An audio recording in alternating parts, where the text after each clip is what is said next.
What's up, comic and pop culture fans? This is James with Midhunter Comics, and 2 days ago I made a video about how I've had so many UPS fails, and turns out you guys really like this storytelling format. And since I've been collecting for a long time, I got some pretty crazy stories, so I thought I'd share one of my best ones. This is the time I got an entire Batman collection for $66.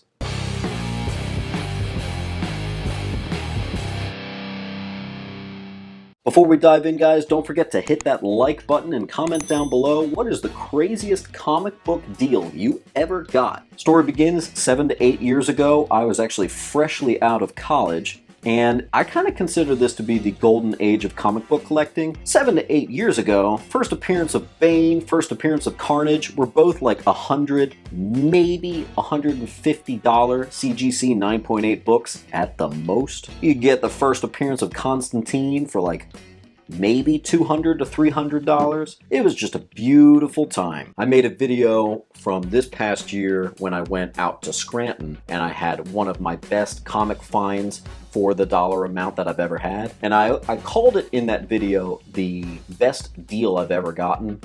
This story may top that. The craziest thing about this story is it's not a barn find. It wasn't some flea market find or some old lady getting rid of stuff. This was on eBay. Someone was selling their complete Detective Comics run.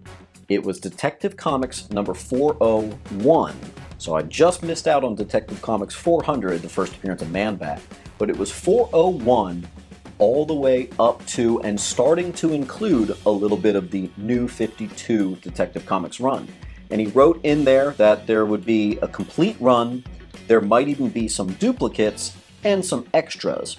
eBay allows you to put about 12 pictures up, and the funny thing is, the guy only put, I remember, like 4 pictures up. All the pictures seemed to show like mountains of comics, so I mean, it looked real. My excitement about it really started to grow after, I would say, the second day, where I was looking at the pictures again, and I saw that one of the pictures I was able to zoom in, and it really did show like it was like 560, 61, 62, 63, 64. And I did my research to make sure I knew those covers, and they appeared to be there.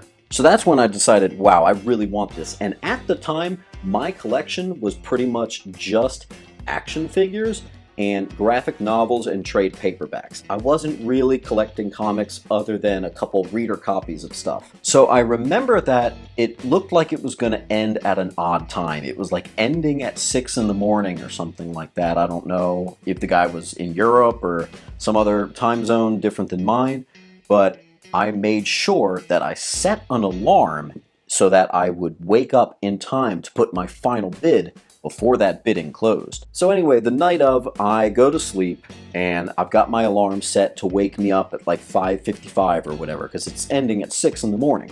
And my phone dies.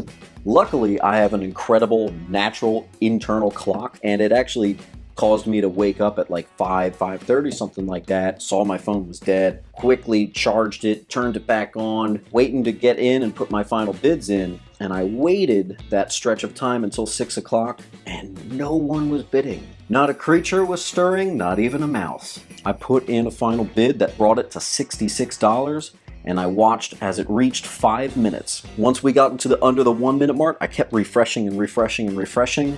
And at the last second, I put in a final bid of like $200 just in case someone frantically went in there. But nope, no one outbid my $66, and I won.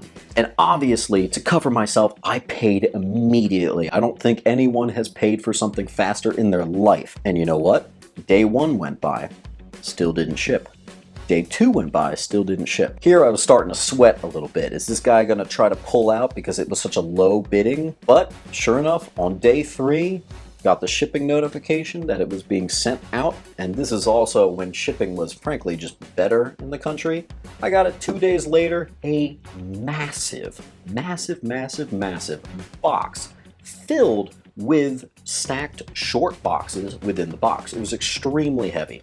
I totally blew off some friends that night just to look at this thing.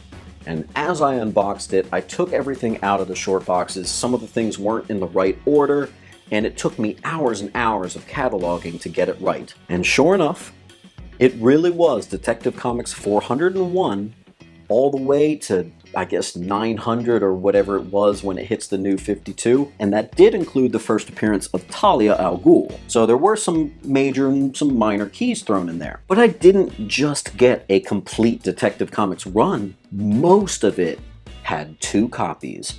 And I would say from issue 550, maybe 560, all the way until the final issue, near mint, untouched, unread. I'm still to this day submitting my occasional Detective Comics in, and they're getting a 9.8 each and every time. Also included in these short boxes happened to be Batman 400 all the way up to 500. Unlike the Detective Comics, there were no duplicates of those, but like the Detective Comics, they were all near mint. In addition, Batman The Long Halloween and Dark Victory complete issues were within, all perfectly near mint. In addition, some of these were signed, notably the 2000s. I had a lot of Greg Rucka signatures. I eventually would go on in the coming years to fill in the gaps from the Batman collection. That way I had a complete Detective Comics and Batman run collection, spanning from the Bronze Age all the way until today. I still have everything in binders, where it's Batman, then Detective Comics, Batman, then Detective Comics. And it's just so funny that my complete Detective Comics run didn't require any crazy searching over the years. It really did fall on my lap. This still is the cornerstone of my collection. I will never sell, except I do send the occasional duplicate into CGC, and I think I've got like a 95% rate of them all getting 9.8s. It doesn't even matter what age they're from. They could be from 10 years ago, they could be from 30 years ago. They're all as pristine as the day they arrived in the comic book shop. And so I wanted to make this video not only just to share this craziness with you guys, but to let you know it only takes one big win to completely jumpstart your collection. One barn find, one crazy flea market scenario, one sort of hand-me-down of comics, maybe some antique store. Get out there and keep hunting, because these situations can still happen. This was eBay. There's millions of people that could have bid and won the same item that I got. This video also should be proof that you always want to make sure you end your eBay auctions perfectly around 7 p.m. all the way to 9 p.m.